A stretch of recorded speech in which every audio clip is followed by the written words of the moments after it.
試し引き。こんにちは。こんにちは。ということで今日はですねコルグの本社の方にお邪魔しておりますけれども、ちょっと自己紹介していただいていいですか？コルグプロモーション課の三笘と申します。ギターの製品中心に皆様に情報をお届けする仕事をしております。よろしくお願いします。開発部の塩谷です。主にボックス製品を担当しております。よろしくお願いします。よろしくお願いします。ということで今日はこれですよ。じゃん。これナムで話題だったあれじゃないですか。なんていう製品ですか？これなんていう製品ですか？バルブエナジー。バルブエナジバルブエナジー。ー。これ知ってますよ。これニューチューブですね。ニューチューブが入ってるっていう、ね、はいニューチューブ YouTube でニューチューブがっつりやるの初めてですよね。そうですね。何なんですかニューチューブってそもそも。真空管です。でも真空管の形してないですね。真空管なんですか？真空管といえば 12X7 っていうのが皆さんご存知かと思うんですけども、年々こう入手が困難になってね、はいはい希少なものになってるということは皆様いろんなところでお聞きになってるかもしれません。で、私たちメーカーとしてですね、安定して 12X7 をこう入手するために、ロシアとか中国の工場を探したりするわけですけれども、じゃあいっそ自分たちで真空管を作っちゃったらどうかと作っちゃえという発想っていうのは常にあったんですね。でもちろん何十年か前はその 12X7 を作ろうかと思って工場をコルグに取り込めないかっていう努力もしたことがあるんですけども、ちょっと視点を変えて蛍光表示管というですね、デバイスがあるんですけども、それに音声信号を入れることで、真空管として使えるということが分かって形にしたのがこの YouTube になります。なるほど。じゃあ真空管なんですね。真空管ですね。そのものですね。これがエフェクトに入ってると。はい。これ入るとどうなるんですか？歪みの音がもう違いますね。ああ、そうなんですね。はい。違う。真空管特有のクリップした時の波形が丸い歪みでなるほどなるほど。スパッと切れてない。そこがやっぱりこう僕らね大事にするところだから、 そこがナチュラル、はい、コリーと歪みが本当に境界がグラデーション、ファジーな部分があると、強弱の部分だったりとか、音色の音の作り方にもね関わってくると思うんですけども、そういうこのシリーズなんですけど、それぞれこれ色がねついてますけど、これどういうモデルたちなんですか？こちらが説明しますと、フェンダーを元にモディファイしたようなオーバードライブ系のブティック系の感じの、ダンブルとか。そうですね。もうみんなダンブル好きですから、そっち系のサウンドを、この YouTube でこう再現して、はい、これがシルクドライブで、次がズバリ AC30 ですね。ミスティックエッジって書いてますけど、これが AC30 系の、はい、そういったサウンドトップブーストですね。で、こちらがマーシャル系になります。はいはいはい、これカッパーヘッドドライブ、パネルの色をそうですよね。踏襲した見た目からもやっぱりこうイメージできる感じですね。で最後がモダン背弦系ということでズンズン歪む感じなんですね。そうですね。5150、なるほど、5150を元にというか参考にしつつ、なるほど、そっち系のサウンドになってる、はい、じゃあこっちからこうクリーンでディストーション系になってる、そんな感じですね。つまみを真ん中の標準セッティングにすると原因が穏やかな方からこう背弦系に並んでると思います。シルクドライブはドライブの可変範囲が実は非常に幅が広いので、原因下げ目だとフェンダー風のクリーンになるし、上げていけばその先ほど名前が出たダンブルみたいな、歌うようなオーバードライブを出すことができます。じゃあ幅広いですね。なるほど、その辺のちょっとサウンドをですね、それぞれ聞いていただこうと思いますので、サウンドチェックいってみましょうか。いきますよ、どうぞどうぞ。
かがだったでしょうか。それぞれね聞いてみましたけれども、全部いいですね。ありがとうございます。もうこれちょっとびっくりしました今回。なんかこうやっぱりこうさっきおっしゃったようなこの歪みのこの境界線、クリーンとの境界線みたいなとこが僕らがこう表現したい部分をちゃんと表現してくれるというか、なんかストレスがないって言ったらいいんでしょうかね。なかなかこういうコンパクトエフェクターというジャンルで味わったことのないその響きが出てたんで、聞いてびっくりしました。聞いてて、本当ですか。山口さんに弾いていただいてね。そうですね、はい。みんなでね、すげえいい音しますねみたいな感じになってたんですけど、ちょっと一個ずつのインプレッションというか、これはまあやっぱりクリーンの状態で弾くとやっぱもうクリスタルな感じの弾けるようなトーンが出て、もうこれかけっぱなしというか、これをベースにいろんなエフェクトつないでもいいんじゃないかなっていうぐらい、そういう感じがして一番好きでした。ずっと使いたいというかメインで使いたいなっていうようなそういうサウンドがしてましたね。これはいい。でさらにこのミスティックエッジはやっぱこう箱鳴り感というかコンボアンプっぽさっていうのが出てて、コンコンとそのやっぱブリッジミュートしながら A 弦を弾いてみた時の音っていうのが反応がやっぱ気持ちいいっていう。でこちらのカッパーヘッドドライブ、これはもうロックっていうサウンドで僕らがイメージするそれこそプレキシだとか、結構いろんなマーシャルにしてもモデルがあると思うんですけど、割と全方位でカバーしてくれる。その原因によってもいろんなところに触れるというかなり幅広い改造マーシャルっぽさもあったりもするし、結構これ1台でいろんなそういうサウンド、ブリティッシュスタックアンプ系のサウンドが結構いろいろ出たなっていう感じがして、でさらにカッティングエッジ、これはやっぱりゾンゾンするんですよね。もう大きいスタックアンプでしか味わったことのない、今回はそのボックスで鳴らしましたけどリターン差ししてたんですよね。そうですね。ボックスがそれこそでっかいアンプになってるかのような鳴りしてて、ちょっとこれびっくりですね今回。歪みはね、特に頑張りました今回。でさっきちょっとちらっと話で出ましたけど、これですよ、3モード使えるんですよね。そうですね。つまみ一番左スタンダードの略で STD って書いてあります。これがですね、普通にギターアンプのインプットにつないでいただくポジションになります。なるほど。そして真ん中プリって書いてある、これがプリアンプモードですね。これがプリアンプになったと思っていただければよくて、なのでギターアンプの場合エフェクトリターンにつないで、アンプのパワーアンプとスピーカーキャビネットを使うというのがプリアンプのモードですね。そして一番、右のポジション、CAB ってこれキャビネットのことですけども、キャビネットシミュレーターが、アクティブになってキャビネットまで含んだ音を出力します。なのでこの場合は PA とかレコーディング機材に直接つないでいただければ、キャビネットの音まで、使っていただくことができる。多機能、いろんなシチュエーションで使えるっていう、その3モードそれぞれのサウンドをこちらでシルクドライブで聴いていただきましょうか。ではどうぞ。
いかがだったでしょうか。3モード弾いてみましたけども、どれも良かったですですね。スタンダードモード、これで弾いた時っていうのはやっぱりそのアンプの特性、アンプのプリアンプも通ってるからアンプを活かしたい時に使いたいかなと。でプリモードはやっぱこう純粋にこのサウンドのこう最大限これが発揮されるような感じがしてすごく僕好きでしたね。もう純粋にこうクリアなサウンドがするし、でさらにこのキャビシュミがこれ優秀ですよね。これめちゃめちゃ良くないですか？今のこのご時世のこともあって、はい、家でレコーダーにダイレクトに接続して、撮ってみたんですけども、本当に使える音がしてですね、そうですよね、自分の会社の製品ながら驚いた次第です、いわゆる、世にあるアンプシミュレーターの中でもすごくいい自然な感じに聞こえる感じがしたので、ちょっとコルグさんといえばこれあるじゃないですかはい、これ皆さん知ってますよね。ケンパーですよ。はい。これアンプシミュレーターの割と王様みたいなところあると思うんですけど、まさかこれとちょっと比べてみたいなね。値段がだいぶ違うんですよ。お値段結構もう10倍ぐらいはしちゃうと思うんですけども、それと比べても遜色ない音出てたんじゃないかなと思うんですよ。と言いましても、もう冒頭でですね、実は2つの音これね比べたやつ聞いていただいてるんですよ、皆さんにね。そうなんですよ。あれはケンパーとこれをね、どっちかわからない状態でしたけど聞いてもらってたと。で改めてちょっとこれからね答えどうだったかっていうのをちょっとやりますんで、もう一回頭でちょっと聞いてくださいね。もう一回どっちがどっちだ、それちょっと比べてみますんでいいですか？はい。怖いですね。どうぞ。いきますよ。じゃあどうぞ。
はい、いかがだったでしょうか。皆さん聞いていただきましたけども当たりましたでしょうか。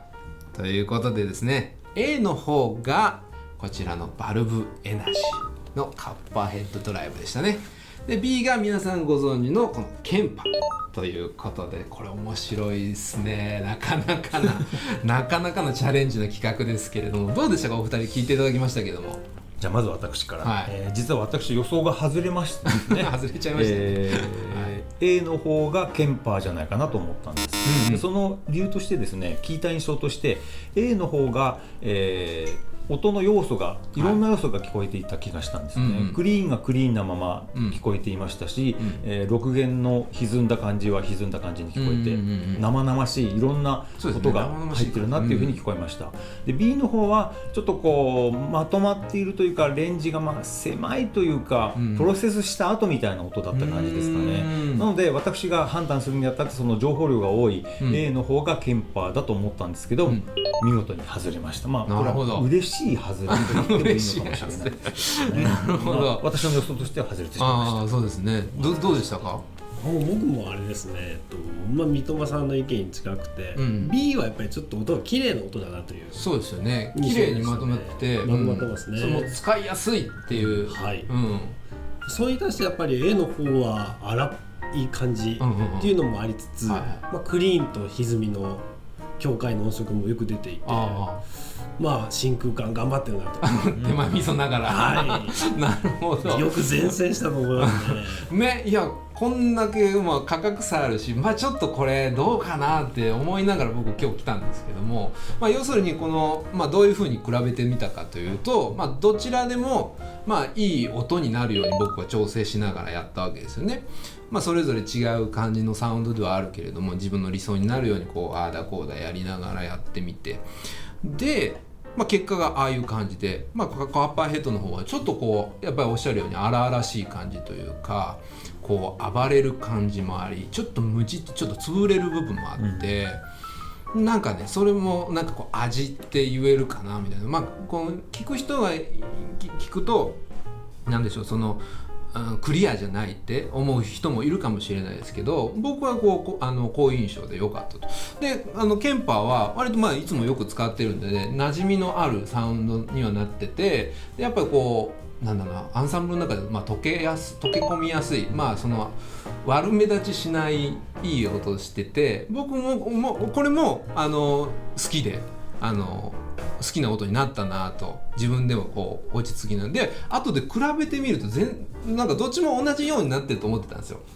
作ってる時は。でも改めて聞くとまた全然着地点違ったなって言って、結構これは面白いというか、なんか不思議な感覚になりましたね。ということでちょっとこうなんていうんだろう、こう興奮するぐらいのサウンドをしてたと思うんですけども、ちょっとね皆さんこれ聞いていただいて気になったなって、ちょっと俺も試したいなって思った方はですね、ぜひ概要欄からですね、チェックしていただいて、オフィシャルビデオとかも見ていただきながらですね、いろいろ判断していただければと思います。というわけで、こちら今回はバルブエナジーですね。これ結構僕推しで注目だと思うんで、ぜひね皆さんチェックしていただけたらなと思います。ということで今日はお二人ご協力いただきましてありがとうございました。ありがとうございました。ということで皆さんチェックしてみてください。バイバイ、またね。